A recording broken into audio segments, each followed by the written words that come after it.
শারজাতে দেখা গেল বাংলাদেশের নাটকীয় ব্যাটিং ধ্বংস।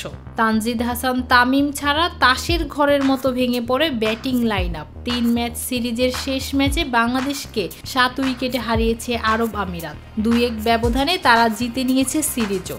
একই সঙ্গে আয়ারল্যান্ডের পর দ্বিতীয়বারের মতো কোনো টেস্ট খেলুড়ে দেশের বিপক্ষে সিরিজ জয়ের রেকর্ড গড়ে তারা। শারজা ক্রিকেট স্টেডিয়ামে টস হেরে ব্যাট করতে নামা বাংলাদেশ 20 ওভারে 9 উইকেট হারিয়ে সংগ্রহ করে 162 রান। এই রান 5 বল হাতে রেখে তাড়া করে ফেলে স্বাগতিকরা।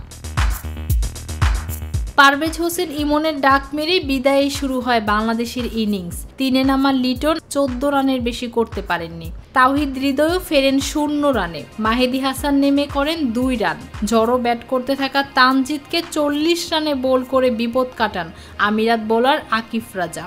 এরপর দ্রুত উইকেট হারান শামীম হোসেন, রিশাদ হোসেন ও তানজিম হাসান সাকিব। লড়তে থাকা জাকের আলী টিকার চেষ্টা করেন শেষ পর্যন্ত। দলের হয়ে সর্বোচ্চ 41 রান করেন তিনি।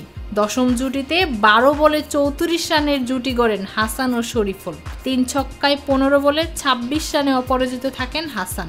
7 বলে 16 রান আসে শরীফুলের ব্যাট থেকে। রান তাড়ায় নেমে আরব আমিরাতের শুরুটা খুব একটা ভালো হয়নি। গত ম্যাচের নায়ক ওয়াসিম এই ম্যাচে ফেরেন 9 রান করে। আরেক ওপেনার মোহাম্মদ জোহাইবের ব্যাট থেকে আসে 29 রান। 4-এ নামার রাহুল ফেরেন 13 রানে। বাকি কাজটা সেরে ফেলেন আলিশান সারাফু ও আসিফ খান। চতুর্থ উইকেটে 51 বলে 87 রানের জুটি গড়ে জেতান দলকে। ফৌজিয়া আক্তার, নিরপেক্ষ, নিউজ ডেস্ক।